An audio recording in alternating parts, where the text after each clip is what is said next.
था और उसका नियम बन चुका था कि चाहे जो भी 24 घंटे में 2 घंटा वो अपने आप के लिए अपने बताए गुरु के रास्ते पर चलता था। एक दिन मैं अपने घर में चल रहा था कि अचानक घर में 3 चोर घुसा है। अब जब 3 चोर घर में आ गए तो उन्होंने उसके घर को लूटना शुरू किया। अब उसे होश आ गया तो उन्होंने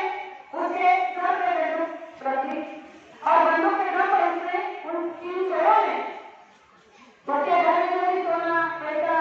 भारत भरी थे वो सारा इकट्ठा करके एक टोकरी बांधी और जाने लगे। तो जाने वाले थे किसी एक ने उन तीनों में से किसी एक ने उसे कहा गया हमने चोरी तो कर ली सब कुछ वहां मिल गया लेकिन एक गलती हम करके आ गए। तो उसे कहा कि गलती करी उन्होंने कहा कि अगर इसे हमने जिंदा छोड़ दिया तो बाहर जाकर ये हमारी पहचान बता देगा हमारा नाम बता देगा और फिर हम पकड़ जाएंगे इसीलिए इसे मार देना शुरू कर रहा हूँ। अब जैसे उन्होंने कहा तो उन दोनों ने यहाँ भी बढ़ी और कहा कि यहाँ तुम सही कह रहे हो अब इसे मार देना शुरू होगा क्योंकि इसने हमें देख लिया है। और उन्होंने उसके जो सर पे बंदूक रखी थी उसका जो बजाय उसका पेड़ दबाया और उसे थोड़ी सी जगह वाली थी कि उससे ही उनके सामने हाथ जोड़े प्रार्थना की गिड़गिड़ाया कि देखो आपको जो चाहिए सामने ले लिया हो तो चाहिए ले सकते हो लेकिन मुझे मत मारो मुझे छोड़ दो। लेकिन वे नहीं सुन रहे थे तो उन्होंने कहा कि ठीक है अगर आप मुझे मारना ही चाहते तो मुझे केवल 10 मिनट दे दीजिए और फिर 10 मिनट के बाद में अगर आप मुझे मारना चाहते हो तो मार दीजिए। कहते हैं कि मरने वाले की आपकी इच्छा को पूरा किया जाता है। तो उस चोरों ने कहा कि कोई बात नहीं इसे 10 मिनट दे देते हैं। उस 10 मिनट में वो लड़का जमीन पे बैठ गया कपड़े को डाल दिया सर पे और आंखें बंद करके अपने गुरु से प्रार्थना करने लगा कि आपने तो कहा है कि जिंदगी दी और मरने के बाद भी मैं आपकी रक्षा करूंगा और आपने अब ये क्या किया। मैं तो धन करता सब कुछ सेवा करता हूँ और आपने कहा था कि आपकी रक्षा हो जाएगी जब भी लोग कभी संकट में हो तो आपको मदद मिलेगी और आप ये लोग मुझे मार देना चाहते हैं और आप कहीं मेरी मदद ही नहीं करना चाहते हैं। जैसे उसने आंखें बंद करके अपने दिल से अपने गुरु को याद किया तो गुरु ने उसे साक्षात में दर्शन दिया और दर्शन देकर उसे कहा कि बच्चा तुमने सही कहा कि गुरु भक्त की रक्षा करते हो मैं भी तुम्हारी रक्षा नहीं करूंगा लेकिन जो बात मैं तुमसे अभी कहूंगा उसे ध्यान से सुनो। उन्होंने कहा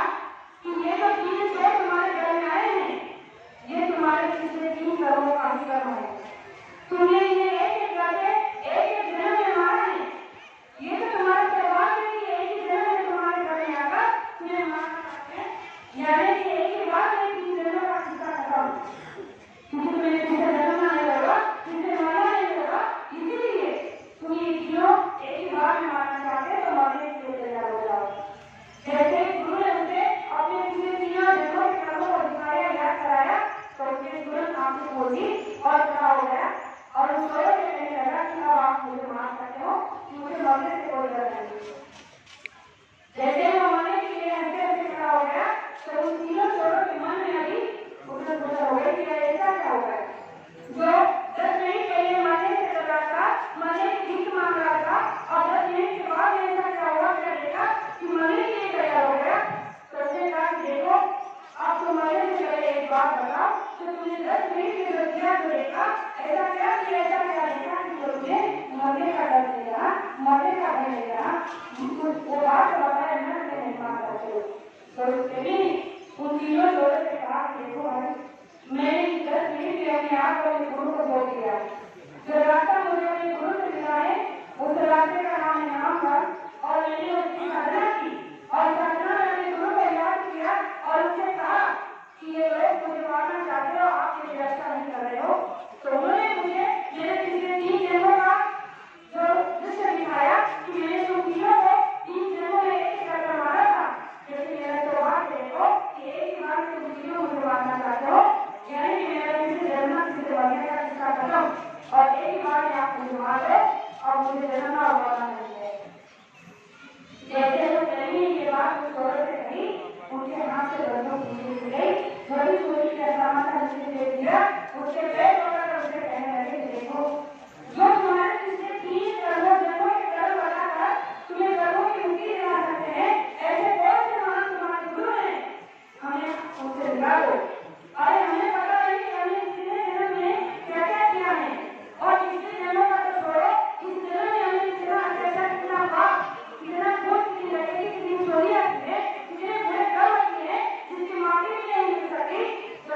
कृपा करो भाई, हमें आपके गुरु के पास ले चलो और हमें अपने कर्मों की माफी दिला दो। तो प्रेमियों, उस प्रेमी उन तीनों चोरों को अपने महात्मा के पास ले गया, अपने गुरु के पास ले गया और उन तीनों चोरों ने अपने कर्मों की माफी को मांगकर अपने गुरु से नाम का दान किया और अपने जीवन को नए शुरू किया। तो ये होती है संत की महिमा। जो बहुत से बड़े संत होते हैं वो हमारे पता नहीं कितने जगहों के घरों को काट देते हैं, जला देते हैं और हमें निर्मल और पवित्र बना देते हैं। तो आज ऐसे पवित्र और पावन समय पर हम सभी ने आज गुरु महाराज से दया की मांगेंगे और हमारे कर्मों को काटने का जो रास्ता उन्होंने दिया है उस पर चलने की ताकत और शक्ति मांगेंगे। तो बुरे कर्मों पर चलाकर एक अच्छाई की चिंता हो सकती है। तो ज्यादा कुछ ना कहते हुए मैं आज कल से विजय देना चाहूंगी कि जो लोग आपके सामने रखे हो सकता है कर गया हो तो मुझे नहीं कहना चाहेगा। तो मुझे आपकी पूरी बेटी समझकर माफ करने की आशा करती हूँ और निर्देशक को यही विजय देना चाहती हूँ। जय